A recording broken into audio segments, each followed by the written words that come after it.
அன்னைக்கு ஒரு நாள் பார்த்தா ஸ்கூலில் விட்டு தண்ணி தாக்கமாக தண்ணி தாங்கமாங்க பார்த்தா தண்ணி அதை பாட்டல என்னடா பண்ண யோசிச்சு திரும்பி பார்த்தா திடீர்னு ஒரு ஆச்சு. என்னன்னு பார்த்தீங்கன்னா நம்ம ஜெய் அக்கௌண்ட் பேங்க் ஆஃப் பரோடாவும் சேர்த்து நமக்கு வந்து இந்த தண்ணி வரதை வந்து ரெடி பண்ணிக்காங்க. இது என்ன ஒரு மைனஸ்னா, நான் இந்த மாதிரி சின்ன பசங்களால வந்து காசுல எங்கள் கையில் இருக்கும், ஃபோன் இருக்காது எங்களுக்கு. அதனால என்னன்னு பார்த்தீங்கன்னா ஃபோன் இல்லை எங்கிட்ட. சரின்னு சொல்லிட்டு பக்கத்தில் ஒரு ஆண்டி சொல்லி பண்ணேன்.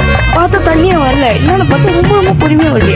அப்போ என் தம்பி என்ன பண்ணேன்னா அந்த கொஷின் உள்ள கை விட்டு எடுத்தான். அது கொஞ்சம் கஷ்டமாக தான் இருந்தது கை விடுறதுக்கு. என் தம்பிக்கு எங்கள் அப்பா ஹெல்ப் பண்ணாரு. இது பார்த்தீங்கன்னா ரொம்பவே மைண்ட் ஸ்மெண்டாக இருந்தது.